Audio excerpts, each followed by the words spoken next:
Muito boa noite para você, meu caro aluno, minha cara aluna, que fez a prova de professor de língua portuguesa para a Secretaria do Estado de São Paulo. São as nossas percepções sobre a prova, começando aí pela questão de número 11. Então, vamos lá.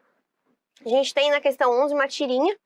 Então, na fala dos personagens, identifica-se informalidade da linguagem com não atendimento à norma padrão. Olha só. Pessoal, se a gente for para as alternativas, a informalidade ela tem que vir com não atendimento, tá? À norma padrão. E aí, olha só. Acho que o papai também não. Aqui tá ok. Eu hoje me ferrei em um teste.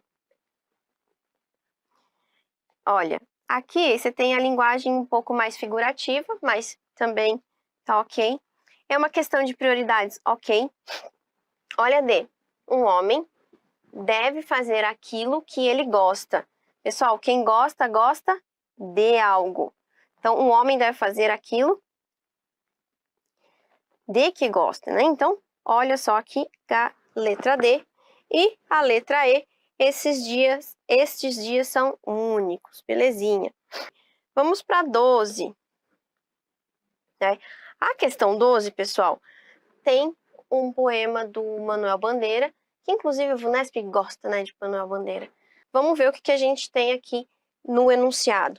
O enunciado da questão remete o poema do Manuel Bandeira junto com uma citação do Cândido, né? Que ele fala: um certo número de escritores se aplica a mostrar como somos diferentes da Europa e como, por isso, devemos ver e exprimir diversamente as coisas.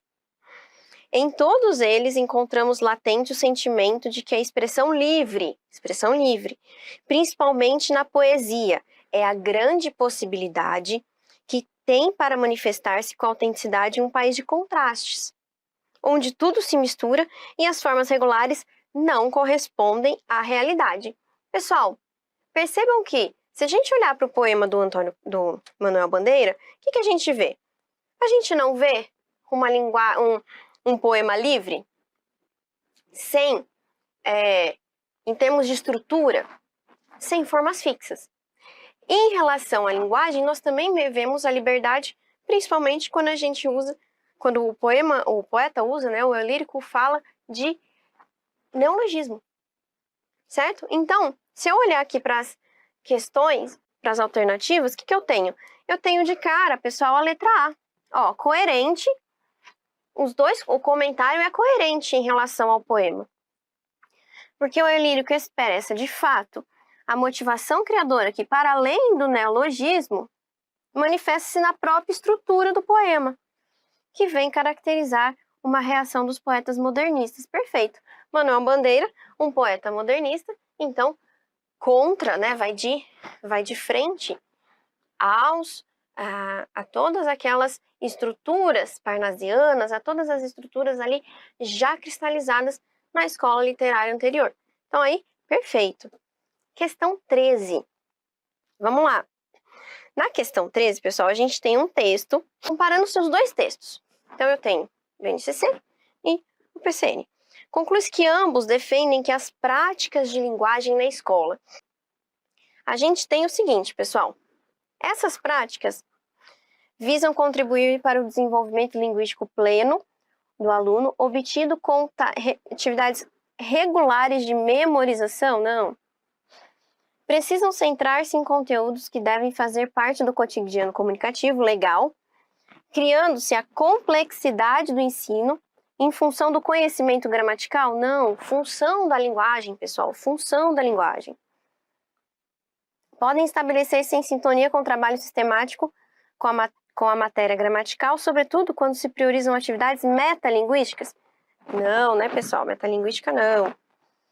Letra D. Necessitam levar em conta a seleção de recursos linguísticos, pensando-se prioritariamente nas outras semioses e nas variedades não padrão. Não prioritariamente, elas se comunicam. Então, realmente, gabarito letra E, devem acontecer de forma contextualizada, ótimo, e significativa, ótimo, o que permite aos alunos refletirem sobre o uso da língua e da linguagem em diversos conceitos de comunicação. Perfeito. Questão 14. O que a gente tem aqui de questão 14, pessoal? Literatura indígena.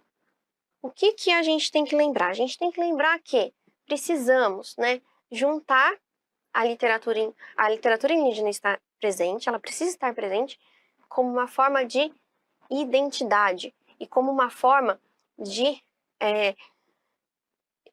luta mesmo pela manutenção dos padrões da cultura indígena, tá? Então, normalmente, o que vem nas questões é justamente isso. E nada diferente na nossa questão 14 aqui, ó. Conhecem a literatura indígena como conteúdo relevante do patrimônio, beleza? Ainda que os escritores se tenham mantido apegados a vozes alheias. Não, são as vozes deles próprios. Letra B. Colocam a literatura como caminho natural para ampliar a cultura do país, reconhecendo os lugares de fala daqueles que foram, por anos, silenciados, e que somente a democratização do conhecimento de autores e obras indígenas pode mudar esse cenário. Ela é interessante, mas eu vou deixar ela aqui porque eu acredito que a gente tem aí um contraste entre B e C. Situam a literatura indígena a partir da fala dos representantes desses povos de modo autêntico, no resgate de sua ancestralidade, o que permite entender que o protagonismo da fala indígena consiste numa forma de fortalecimento de identidade e resistência. O texto, pessoal, o texto fala de resistência, o texto fala de fortalecimento de identidade. Por isso eu acredito que o gabarito seja letra C. A B pode vir como gabarito? Pode. E aí a gente vai fazer recurso, porque vai estar distanciado do que o enunciado pede da questão, tá bom? Questão 15. Aí a gente tem aqui um texto do Mia Couto, tá? E fala em relação a Helena Brugioni, o que o texto do Mia Couto exemplifica. Pessoal, Mia Couto é um poeta contemporâneo que traz, eu vou até colocar aqui já, que traz uma questão muito forte de oralidade. E ele é um autor que tem por excelência a intertextualidade, tá? Então, assim, questões, dentre as alternativas, o gabarito mais correto aqui é a letra A, tá bom? Vamos lá, pessoal, 16. Em Tzangara, só os fatos são sobrenaturais. Cuidado com essa questão. Muitas das alternativas tratam sobre medo. E, na verdade, né, medo, superstição, tá? Perturbações. O que ele está falando com isso? Esse sobrenatural é algo que não necessariamente fora do natural, mas algo que não é comum, que chama a atenção dos seus moradores. Então, eu acredito que essa questão, o gabarito seja a letra D. Os acontecimentos mexem com a rotina do lugar. O mundo não é o que existe, mas o que acontece. Então, justamente, a gente tem que olhar para os fatos, para o acontecimento. 17, que fala sobre os quilombolas, né? E no meio dessa notícia, eles colocam um gráfico. Ele fala assim, ó, os 5 estados com mais pessoas autodeclaradas brancas. Tem a função, pessoal, de justificar, de dar maior clareza, dar maior autoridade ao que ele fala aqui no segundo parágrafo. Então, na verdade, a função ali do gráfico é convergir para a ideia central do texto. Isso a gente tem na letra B. Reiterar e enfatizar as informações constantes do texto, expondo aos leitores aquilo que o currículo paulista prevê no procedimento de leitura com ênfase na relação do verbal com outras semioses. Quais são as outras semioses nesse caso? O gráfico. Questão 17, gabarito, letra B. A questão 18, ele quer a reescrita que mantenha norma padrão, coesão e coerência. A correta, pessoal, eu já vou dar o gabarito, é a D, ó. Eu tenho aspas, que me mostram que é uma citação direta. Diz a professora Terezinha Silva de Souza. E aí ela, né, nem dentro dessas aspas. Ouvir que não existe quilombola não só me causa indignação, mas também espanto. Perfeito. As outras, o que tem de errado na letra A? Terezinha concluiu que... Concluiu, verbo transitivo direto. Letra B. De acordo com o IBGE, Rio Grande do Sul, Santa Catarina e Paraná compõem. Letra C. Ainda que se contem ao menos 319 comunidades remanescentes de quilombolas, a região é dificilmente vista como um território de resistência negra. Ainda que se conte. Letra E. No imaginário coletivo, a figura do gaúcho está ligada à de uma pessoa branca que veste bombacha e anda a cavalo. Não existe nada de pretos ou pardos. Questão 19 traz aqui pra gente um texto, né, do Estadão. É interessante aqui a gente dar uma olhada nisso daqui.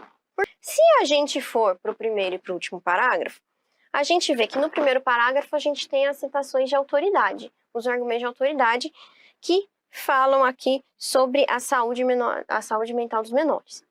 E no último parágrafo, ele dá exemplos sobre como essa saúde mental, sobre como essa problematização do primeiro parágrafo pode vir a impactar os jovens. Pessoal, a alternativa que reflete essas comparações é a letra A. São comparações, são sentido figurado, porque ele está falando de veneno de rato, de álcool, de açúcar, para reforçar o quê? Os aspectos negativos ao uso excessivo das redes sociais, que conforme assinala Vivek Murthy, aqui no primeiro parágrafo, vem trazendo prejuízos expressivos à saúde mental dos jovens.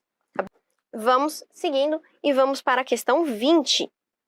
Então, olha só, com base no exposto pela autora, identifica-se enunciado com o operador do discurso, então a gente tem que ter um conectivo, seguido de reescrita com manutenção do sentido original. Então, cuidado, tem que se manter o original.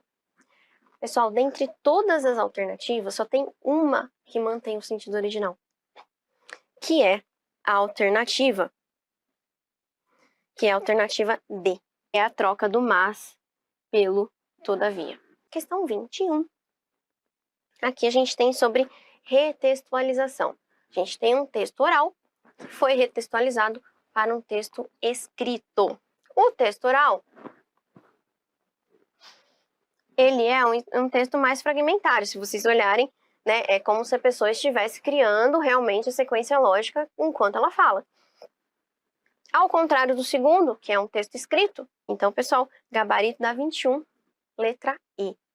Na 22, a gente tem um texto aqui do nosso queridíssimo Machado de Assis. É um dos teóricos que divide a obra machadiana em várias fases.